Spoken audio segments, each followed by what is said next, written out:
AD 303 റോമാ ചക്രവർത്തിയായിരുന്ന ഡയോക്ലീഷ്യൻ്റെ ക്രിസ്തീയ പീഡയെ തുടർന്ന് രക്തസാക്ഷിയായി തീർന്ന ഗീവർഗീസ് സഹദായുടെ 1723 ഓർമ്മയാണ് നമ്മൾ നടത്തുന്നത്. ഗീവർഗീസയുടെ നാമത്തിൽ സ്ഥാപിതമായ ദേവാലയത്തിൽ പ്രത്യേകമായി ഈ പെരുന്നാൾ നാം ആഘോഷിക്കുന്നു. ഗീവർഗീസ് സഹദായെക്കുറിച്ച് നമുക്ക് ലഭിക്കുന്ന വിവരങ്ങൾ the acts of saint George എന്ന് പറയുന്ന ഒരു പുസ്തകം 5-ാം നൂറ്റാണ്ടിൽ ഗ്രീക്ക് ഭാഷയിൽ എഴുതിയതും പൗരാണിക പല ഭാഷകളിൽ അത് ഭാഷാന്തരം ചെയ്തിട്ടുള്ളതുമാണ്. ആ പുസ്തകത്തിൽ പരാമർശിച്ചിരിക്കുന്ന കാര്യങ്ങളിൽ അദ്ദേഹത്തിൻ്റെ ജനനം, തൻ്റെ പിതാവ് പട്ടാള മേധാവിയായിരുന്ന അദ്ദേഹത്തിൻ്റെ കപ്പതൂക്കിയിലെ ശുശ്രൂഷ കാലത്ത് ഇന്നത്തെ തുർക്കിയിൽ വെച്ചായിരുന്നു എന്നുള്ളതാണ്. പിതാവ് യുദ്ധത്തിൽ മരിച്ചു കഴിഞ്ഞപ്പോൾ മാതാവും മകൻ ജോർജിനെയും കൊണ്ട് പലസ്തീൻ നാട്ടിലേക്ക് വന്നു, അവിടെ താമസമാക്കി.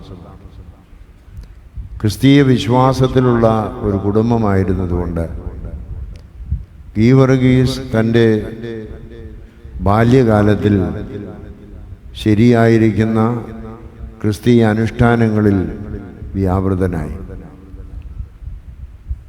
17-ാമത്തെ വയസ്സിൽ റോമാ സാമ്രാജ്യത്തിലെ നിയമമനുസരിച്ച് എല്ലാ പുരുഷന്മാരും നിർബന്ധിതമായ സൈനിക സേവനം നടത്തണമെന്നുള്ളതുകൊണ്ട് അദ്ദേഹം സൈന്യത്തിൽ ചേർന്നു. എന്നാൽ അദ്ദേഹത്തിൻ്റെ പിതാവ് ഡയോക്ലീഷ്യൻ ചക്രവർത്തിക്ക് വലിയ പ്രിയപ്പെട്ടവനായിരുന്നുകൊണ്ട് ഗീവർഗീസിനെ തൻ്റെ സ്വന്തം വ്യക്തിപരമായ ആവശ്യങ്ങൾക്കുള്ള പട്ടാളക്കാരനായിട്ട് നിയമിക്കുകയാണ്, പേഴ്സണൽ ഗാർഡായിട്ട്. അദ്ദേഹത്തിൻ്റെ ദൗത്യം പലസ്തീൻ നാട്ടിൽ ഉടനീളം സഞ്ചരിച്ച് പട്ടാള ക്യാമ്പുകളിൽ പട്ടാളക്കാരുടെ ക്ഷേമം അറിഞ്ഞ് അവരുടെ ആവശ്യങ്ങളറിഞ്ഞ് ചക്രവർത്തിയെ ബോധ്യപ്പെടുത്തുക എന്നുള്ളതാണ്. അങ്ങനെ അദ്ദേഹം ഒരു ദിവസം പട്ടാളക്കാരനായിട്ട് കുതിരയുടെ മേൽ യാത്ര ചെയ്യുമ്പോൾ നടന്ന സംഭവമാണ് നമ്മൾ പ്രധാനമായി മനസ്സിലാക്കുന്നത്. സെലേന്യ എന്ന് പറയുന്ന ഒരു ഗ്രാമത്തിൽ അദ്ദേഹം പ്രവേശിച്ചപ്പോൾ അവിടെ വഴിയരികിൽ ഒരു കൂട്ടം ആളുകൾ കരഞ്ഞുകൊണ്ട് നിൽക്കുന്നു. എന്താണ് കാര്യമെന്ന് അന്വേഷിച്ചപ്പോൾ ആ ഗ്രാമത്തിനും ചുറ്റുമുള്ള ഗ്രാമങ്ങൾക്കെല്ലാവർക്കും വെള്ളം കോരുവാനുള്ളത് കുന്നിൻ്റെ താഴ്വാരത്തിലുള്ളതായ ഒരു ചതുപ്പ് നിലത്തിൽ നിന്നാണ്, അതിൻ്റെ ഉറവിൽ നിന്നാണ് വെള്ളം കോരുന്നത്. എന്നാൽ ഏതാനും കുറേ നാളുകളായി ആ ചതുപ്പ് നിലത്തിൽ ഒരു ഭീമാകാരനായിരിക്കുന്ന ജന്തു വന്ന് കിടക്കുന്നു.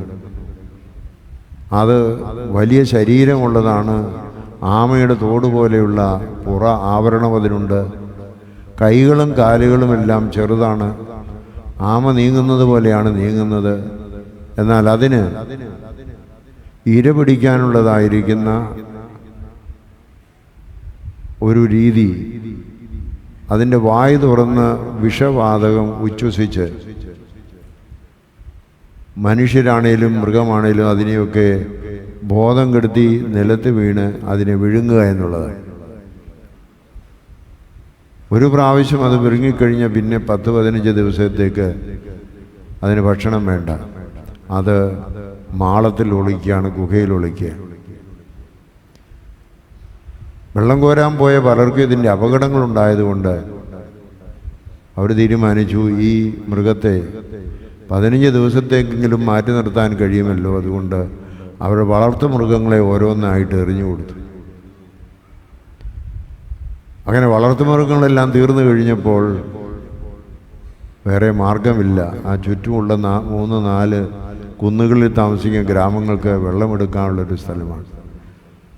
അവർ ചീട്ടിട്ട് ആർക്ക് ഏത് കുടുംബത്തിന് ചീട്ട് വീഴുന്നുവോ അവരുടെ ഒരു കുഞ്ഞിനെ എറിഞ്ഞു കൊടുക്കാൻ തീരുമാനിച്ചു. അങ്ങനെ ഗീവർഗീസ് സഹദാ ചെല്ലുന്ന സമയത്ത് പട്ടണത്തിൻ്റെ അധിപനായിരിക്കുന്ന മനുഷ്യൻ്റെ ഏക മകളെ എറിഞ്ഞു കൊടുക്കാനുള്ള ചീട്ട് വീണതാണ്. അതുകൊണ്ട് പട്ടണം മുഴുവൻ കരഞ്ഞുകൊണ്ടിരിക്കുന്നതാണ്. അത് കണ്ടപ്പോൾ ഗീവറീസാദയുടെ മനസ്സലിഞ്ഞു. അദ്ദേഹം ഒരു ക്രിസ്ത്യാനിയാണല്ലോ. അതുകൊണ്ട് അവരോട് പറഞ്ഞു, ഞാൻ ആ മൃഗത്തെ കൊന്നു മാറ്റാം. അവർ മുന്നറിയിപ്പ് നൽകി, അത് അപകടമാണ്. ഗീവറീസാദ പറഞ്ഞു, ഞാൻ ക്രിസ്ത്യാനി ആയിരിക്കുന്നതുകൊണ്ട് യാതൊന്നും എന്നെ ബാധിക്കുകയില്ല, ഞാനതിനെ കൊന്ന് മാറ്റിത്തരാം. ഗീവറീസാദ സധൈര്യം ചെന്ന് ആ ജീവിയെ കൊന്ന് വെളിയിലിറക്കി. 4 കുതിര രഥങ്ങൾ കൊണ്ട് ആണ് അതിനെ വലിച്ച് വെളിയിലാക്കിയത് എന്ന് ചരിത്രത്തിൽ പറയുന്നുണ്ട്. ഇത് കണ്ട അവിടുത്തെ പട്ടണത്തിൻ്റെ മേധാവികളൊക്കെ വലിയ സമ്മാനങ്ങളും പണമൊക്കെ അദ്ദേഹത്തിന് നൽകിയെങ്കിലും അതെല്ലാം അദ്ദേഹം പാവപ്പെട്ടവർക്ക് കൊടുത്തു.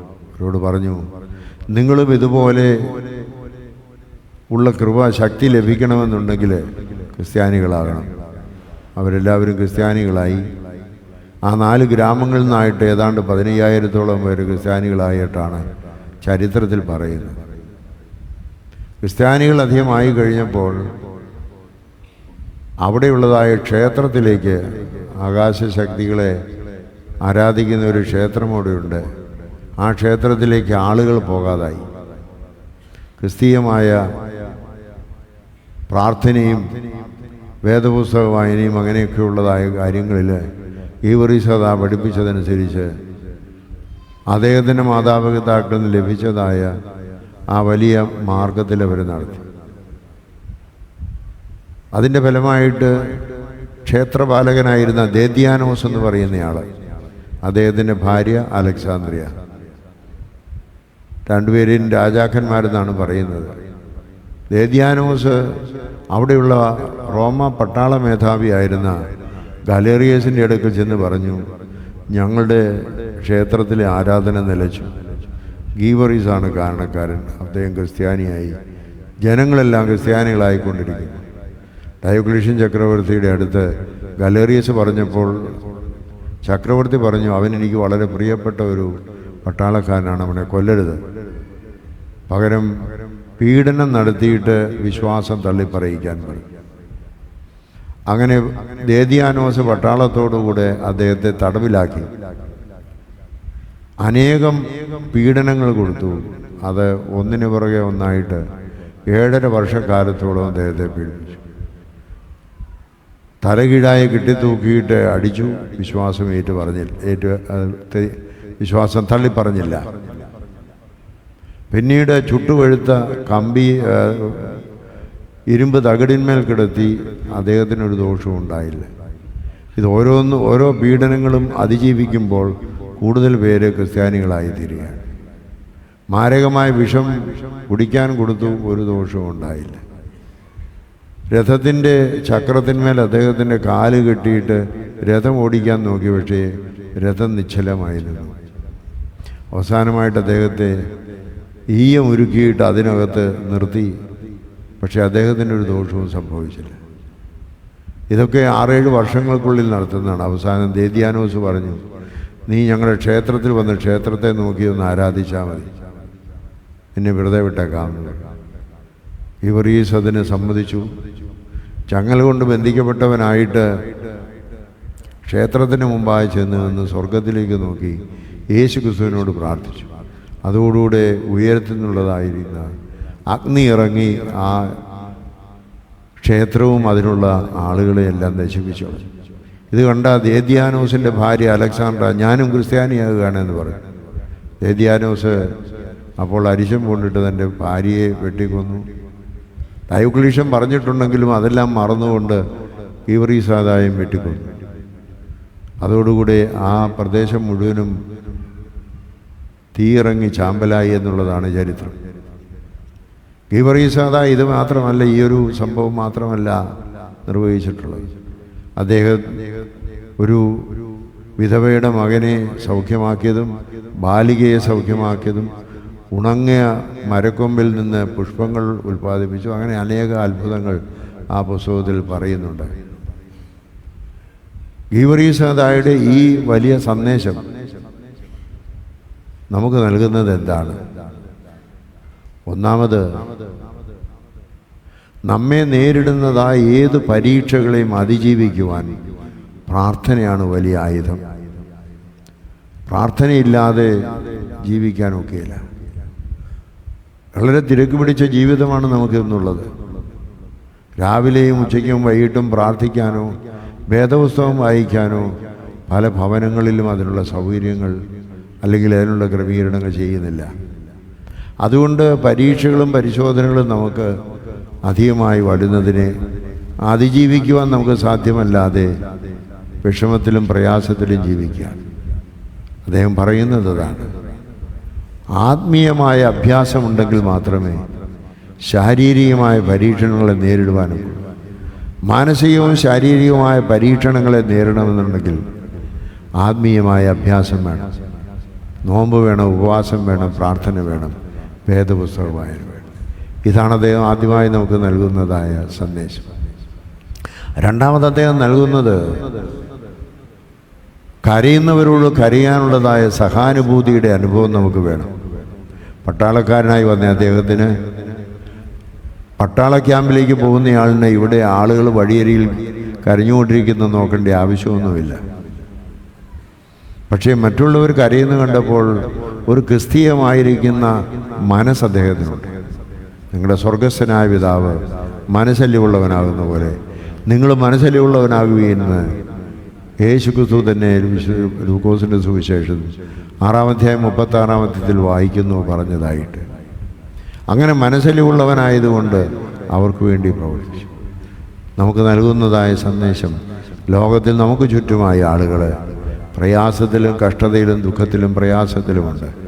ശാരീരികവും മാനസികമായ വേദനകൾ അനുഭവിക്കുന്നവരുണ്ട്, രോഗങ്ങൾ അനുഭവിക്കുന്നവരുണ്ട്, സാമ്പത്തികമായ പരാധീനത അനുഭവിക്കുന്നവരുണ്ട്, ഭവനങ്ങളില്ലാത്തവരുണ്ട്, കുഞ്ഞുങ്ങൾക്ക് വിദ്യാഭ്യാസം കൊടുക്കാൻ കഴിയാത്തവരുണ്ട്, വിവാഹത്തിന് കുഞ്ഞുങ്ങളെ പരിചയിക്കാൻ സാമ്പത്തികമായ ബുദ്ധിമുട്ടുള്ളവരുണ്ട്, രോഗികളായിട്ടുള്ളവരുണ്ട്.